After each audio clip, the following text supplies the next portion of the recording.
On today's Locked On Giants podcast, draft, free agency, or both for the Giants at wide receiver, and how might a new addition change the complexion of that position?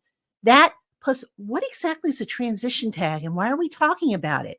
It's all coming your way next on the Locked On Giants podcast. You are Locked On Giants, your daily New York Giants podcast, part of the Locked On Podcast Network, your team every day.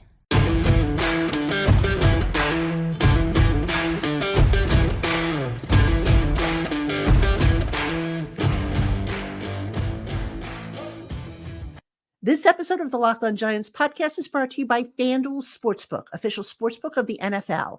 Make every moment more. Visit FanDuel.com/lockedon today to get started. Hello, New York Giant fans, and welcome to another edition of the Locked On Giants podcast, part of the Locked On Podcast family, your team every day. My name is Patricia Traina, P-Train, credentialed member of the New York Giants media for Locked On, and of course, for Giants Country over at Fan Nation. And I want to send a special welcome to my Blue Crew community members, my newcomers, my everydayers, and everybody in between. You're all appreciated and loved by yours truly. Thank you for making us your first listen of the day, or if you watch on YouTube, your first watch of the day.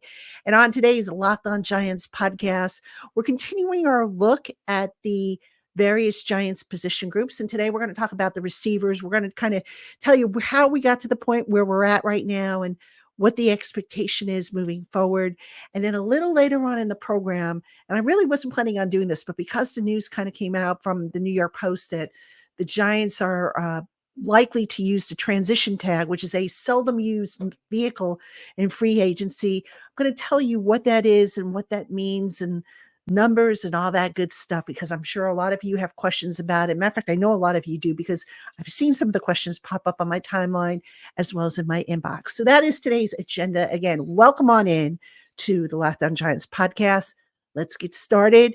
And we're going to kick things off with our continued look at the various position groups and if the Giants go draft, free agency, and what makes sense. All right. So let's start off with the wide receivers, and let's talk about how, where this group currently stands. Now, the New York Giants have not had a legitimate number one receiver. And a number one receiver, by the way, is usually an outside guy. He can play in the slot and he can play, off the line and whatnot, but he's usually an outside guy. And he's the type of receiver who basically opens things up for other guys, other receiving threats on the field. So that's typically a guy you're going to see double teamed or get a lot of attention, maybe get face press coverage and whatnot. The Giants have not had one of those since Odell Beckham Jr. And I believe 2018, I think, was his last year. All right. And incidentally, Odell was their last 1,000-yard receiver. Odell had 1,052 yards in that final season with the Giants. So the Giants right now, you look at their receiver group, the guys that they have under contract. They've got Darius Slayton, Wan'Dale Robinson, and Jalen Hyatt. Those are the top three, if you will. They're going to add to that group. I am fairly certain they're going to add to that group. They need a legitimate number one receiver, a guy that can draw double coverage, a guy that can open things up for those other guys, maybe even, as a decoy for the running game to help that out. They need that. And I've said this before that, it doesn't matter who the quarterback is. You get him a bona fide number one receiver. That's going to help make his life a lot easier. Now, last year, the Giants didn't get a number one receiver. I think it's because Joe Shane didn't care for the market and the draft class, and plus where the Giants were drafting, I don't think it appealed to him. That's my take on that. So the Giants instead went out and got Darren Waller, traded for him with the Las Vegas Raiders. Darren Waller is technically a tight end, but people have made the case that he's technically like a big receiver in a tight end's body. So Waller, by default, was kind of the pseudo number one receiver. The problem is it didn't work out. And we know about the injuries, obviously, but Waller just, for whatever the reason, just didn't draw, at least in the regular season, didn't draw the attention that you thought he was going to. right? Like what you saw in practice, how he was basically unguardable and you got your hopes up and you thought, wow, they really got something here. They didn't really have that once they got to the season. And again, part of that was due to injury. Waller got hurt, that hamstring acted up again. It looks like that's going to be a chronic problem with him. So the Giants have got to address that number one receiver spot. And for what it's worth, I looked up his snaps on Pro Football Focus. Waller played 164 snaps in the slot, 85 out wide, and 103 in line. So he was pretty much lining up mostly as either a slot receiver or an inline receiver. So again, they didn't really get the results that they were hoping for. Injuries was a problem. Obviously, the offensive line protection, the injuries at quarterback, all of that factored in. But look, moving forward, you get a number one receiver, a guy who can get open, a guy who can split double coverage. You're going to make things so much easier for whoever your quarterback is. And that's what the Giants basically need to do, right? Again, they have not had one since Odell Beckham Jr.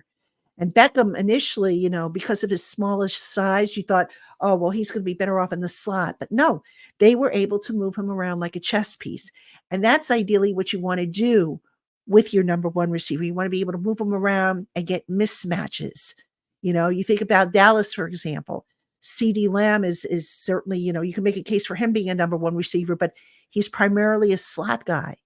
So, you just need somebody who's going to be able to stretch the field, who's going to be able to draw the double coverage, split the double coverage if he receives it, and open up things underneath. And the Giants just did not have that with the three guys that that I mentioned before. And, obviously Isaiah Hodgins was part of that group. Paris Campbell was part of that group for a little while. But the three main guys, at least going forward, are going to be Slayton, Robinson, and Hyatt. Those are the three main guys. So you add to that group, and that trio, by the way, is not a bad trio, but you add to that group, and now they go from being, average run of the mill, they take it up a notch. So that's a big reason why I think receiver is very high up on the Giants' to-do list. I have made the case and the argument that I could see the Giants taking a receiver in the first round in the draft. Right now, a lot of you are like, no, it's got to be quarterback, or it's got to be an offensive lineman, or some of you have even said, well, it's got to be an edge rusher.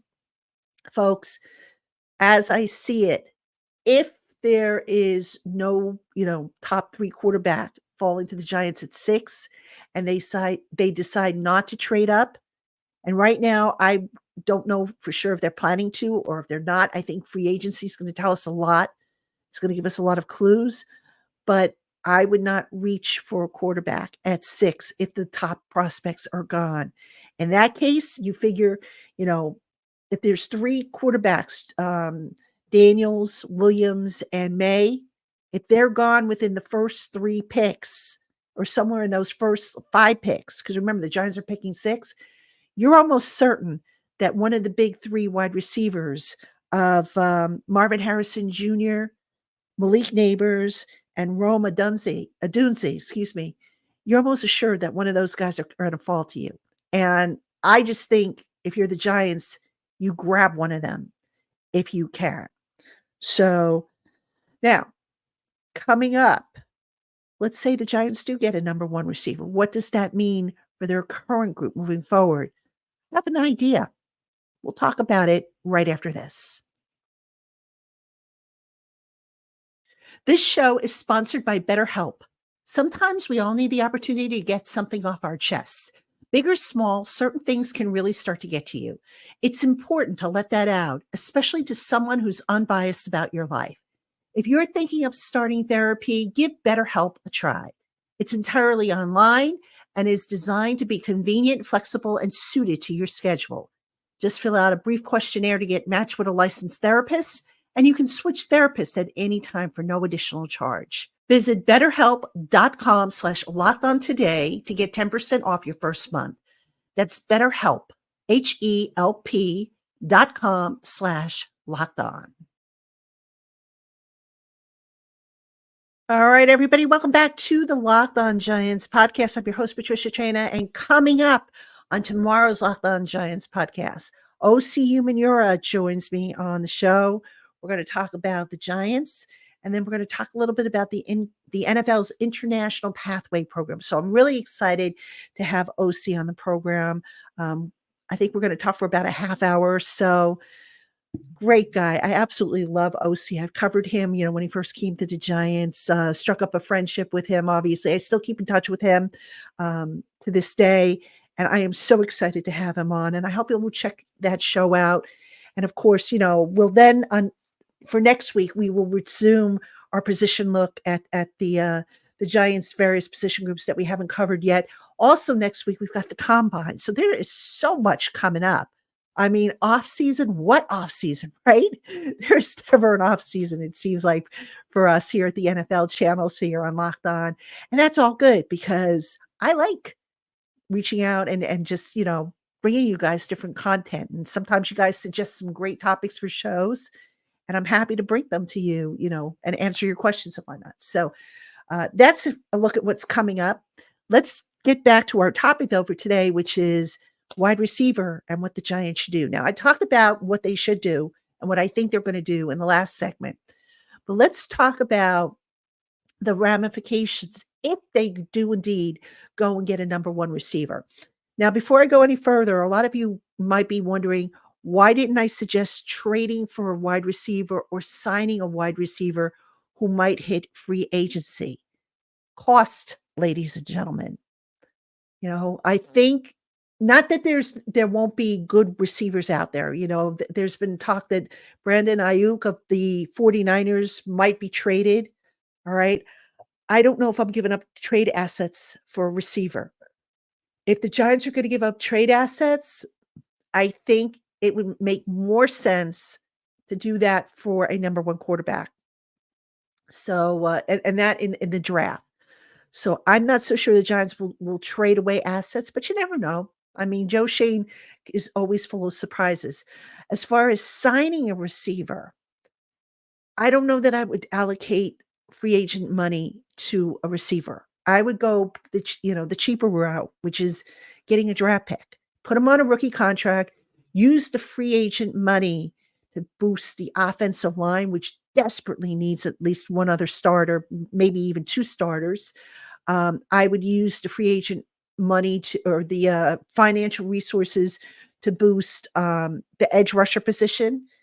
And I would also maybe look to get in a veteran cornerback, as well as, they're going to have to get a veteran quarterback to back up Daniel Jones. So I don't think, in terms of spending the free agent money, the Giants would go crazy and spend a lot of money on a number one receiver in free agency. I really believe the draft is the way they're going to go for that position. So anyway, let's say they do draft somebody, and you can pick whoever you want. I'm not going to, give a name in particular. I don't think they can go wrong with any of the top three that I mentioned in the previous segment. But what does that mean then for the current top three that they have, which again is Darius Slayton, Wan'Dale Robinson, Jalen Hyatt? You figure you bring in a number one receiver. Now you've got four guys that bumps guys down the line. So does that number one receiver maybe bump Darius Slayton down the line? Does he bump Jalen Hyatt down the line or Wan'Dale Robinson? Well, Wan'Dale Robinson is kind of like his own zip code, if you will, because of the things they ask him to do in this offense. But I've often thought about this, and I'm not saying this is what they should do or will do. It's just something I wondered. And that is, if they bring in a number one receiver, does Darius Slayton maybe become expendable? Now, to be clear, I don't want to see Darius Slayton traded. I've seen far too many people write and say, oh, the Giants should cut Slayton to save money, or they should, get rid of him. I have no problem with Darius Slayton being on this roster. I think he's a very good receiver to have. He's not a number one, but he's really, improved and cleaned up his game. His confidence has come back, and he's certainly serviceable. But hear me out on this. if you're bumping guys down, and I don't think Darius Slayton plays special teams. I don't think Wandale plays special teams, and I don't believe, and I could be wrong, I'd have to go check this, but I don't think Hyatt played special teams all that much last year either. So you're going to have all these receivers on your roster, and they don't play special teams. When you start getting down to that fourth and fifth receiver and sixth receiver on the depth chart, you want a guy who's going to play specials. So here's what I'm wondering when it comes to Darius Slayton. If the Giants go and draft the number one receiver, do they maybe look to move Slayton at some point? Doesn't have to be, the offseason. It could be even by the trade deadline. Slayton has a $7.95 million cap hit with a $2.5 million base salary. Now, when I did my roster / salary cap checkup for Giants Country, one of the things I suggested was reduce Slayton's contract, extend him another year or so, convert some of that $2.5 million into a signing bonus, and prorate it. Make the second year a dummy year, and then you move on from him after this year.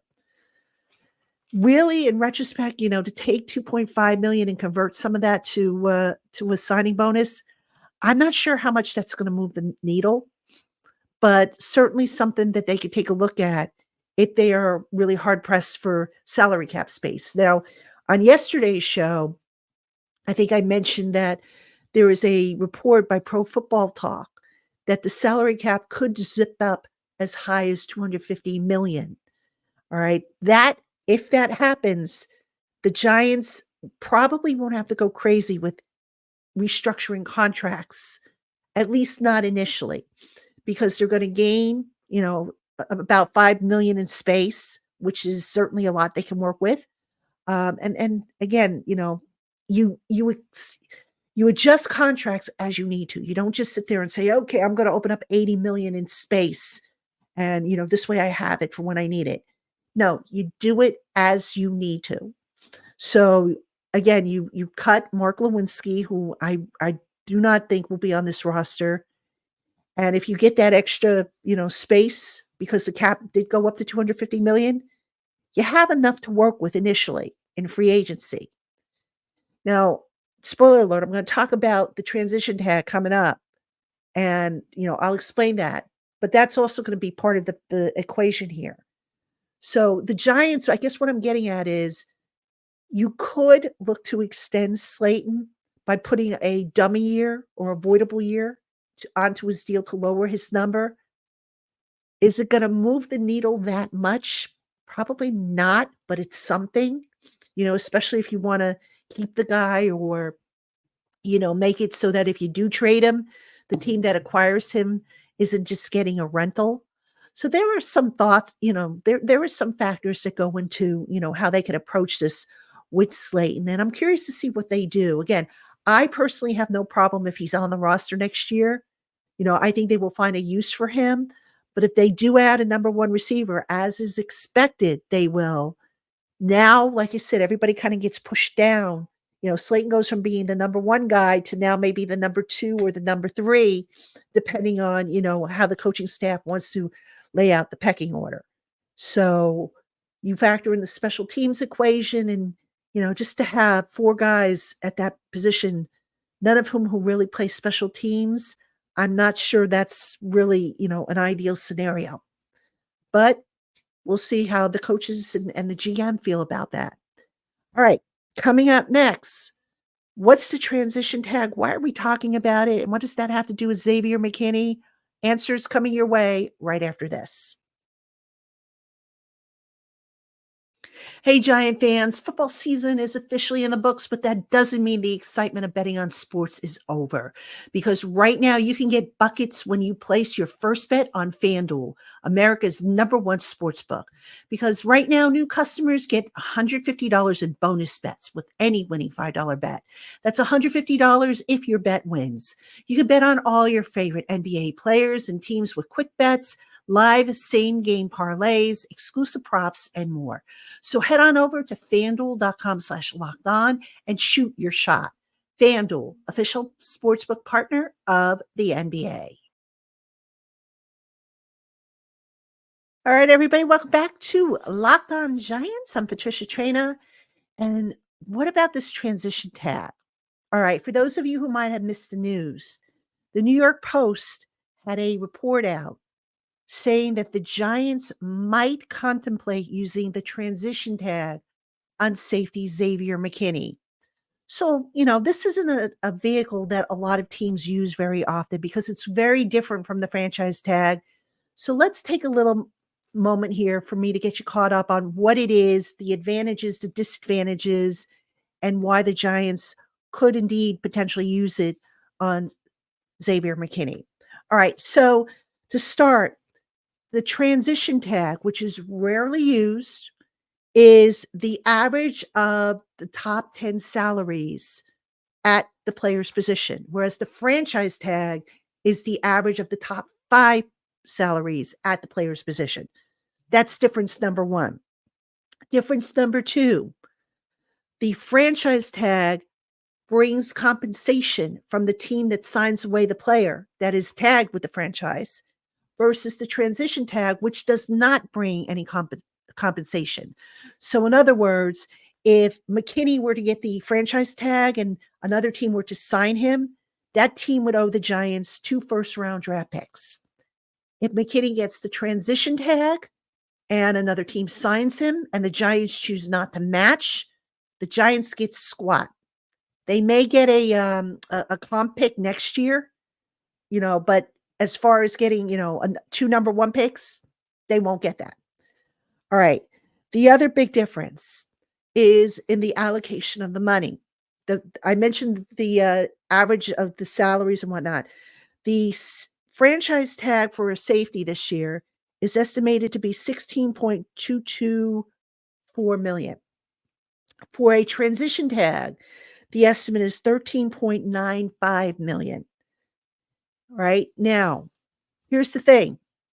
When you assign either the franchise tag or the transition tag, that money automatically comes out of the salary cap allocation, the money that you have to sign guys.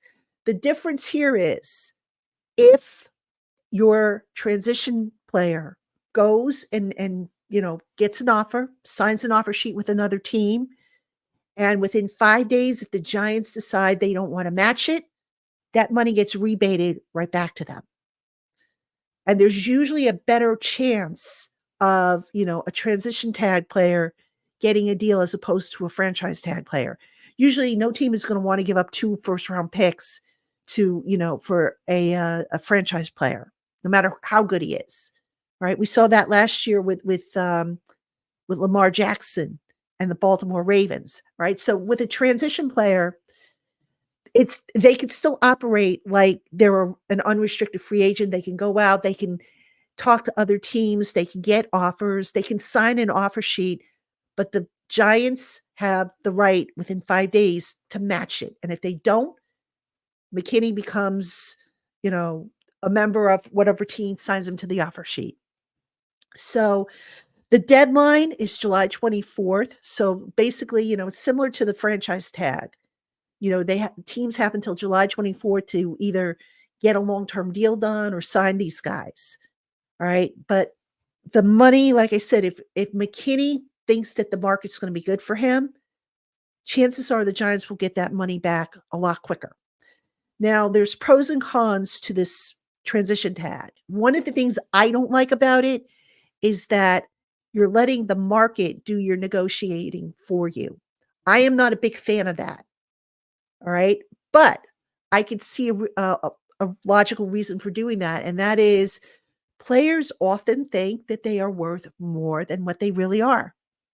So you figure, okay, go out into the market. If you think you're worth $20 million a year, go see if you can get that. And if you can, God bless and good luck. If you can't, come back and we'll talk realistic numbers. So that's kind of an advantage.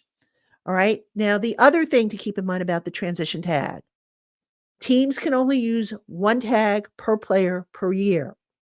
That means if the Giants put the transition tag on McKinney, They cannot use the franchise tag on, say, Saquon Barkley if they wanted to. All right. So it's either the transition tag or the franchise tag on one player.